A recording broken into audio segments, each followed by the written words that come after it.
So we know that probiotics are really great for our gut health. They actually supply 90% of our serotonin. And the serotonin is that feel-good hormone that makes you happy. It helps with your mood. It prevents depression. It really helps us with anxiety. It can help us sleep better. So serotonin is the hormone that we really, truly want to make sure we've got flowing. Gut health is one of the best ways to make sure that our mind stays clear and active. So today I wanted to just remind you about the 3 different types of probiotic foods that you can find. I like a probiotic food. I do like a supplement as well. Supplements work great for a lot of people. Supplements sometimes can be tricky because oftentimes there's not any science or studies that prove that the probiotic supplement makes it all the way to the large intestine. When you eat something like a probiotic supplement, it goes right to your stomach. Oftentimes the stomach acid can kill the probiotic, but sometimes it can go to the small intestine, but really oftentimes it gets lost there, and then we need it to get all the way through our digestive system so that we make sure we're actually absorbing the probiotics.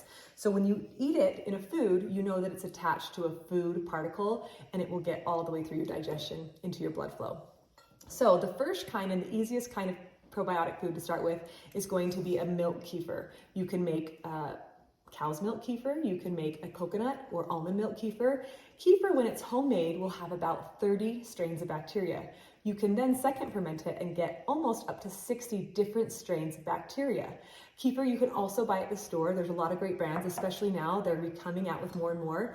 The most I've ever seen of different strains of bacteria in a store-bought kefir is about 15, which is still pretty good. So if you don't want to make it yet, don't stress. Just run to the store and look for an unsweetened kefir. Sometimes when it's sweetened with blueberries or strawberries, it adds a lot of extra sugar, which we don't need. The second kind of probiotic food or drink is a kombucha. I love this brand GT's. The owner and creator, Dave, he actually healed his mom from stage 4 cancer from helping her gut bacteria just really start to flourish.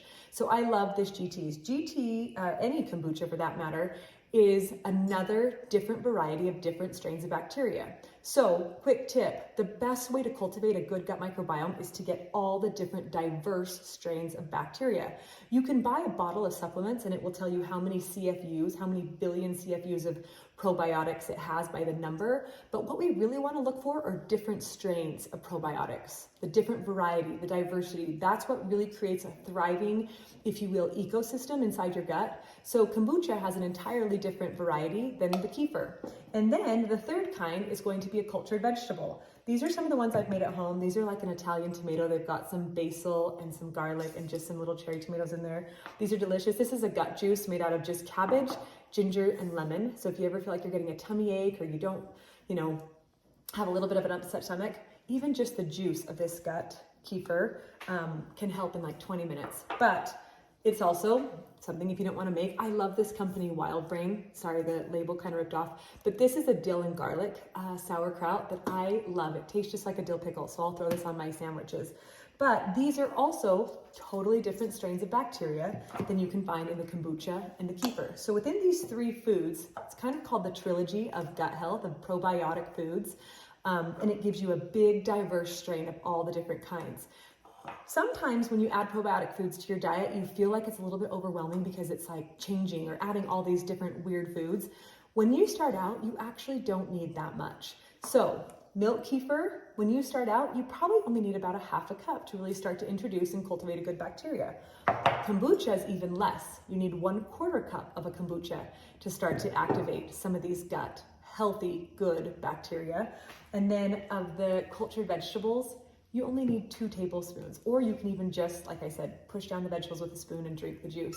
So you don't really have to completely change your diet. If you have a healing goal or something you're trying to work on with your gut health, maybe Crohn's or some of these other autoimmune diseases that start in the gut, you can do a little bit of each every day. Someone who has a pretty good healthy gut bacteria is okay just to have maybe a little bit of kefir in your smoothie a couple times a week. A whole entire bottle of kombucha can sometimes last me 10 days because with just a little bit here and there. Getting my kids to drink kombucha, I sometimes just do 50-50 of like some good grape juice and then the little bit of kombucha. So it's kind of like a sweet, bubbly drink.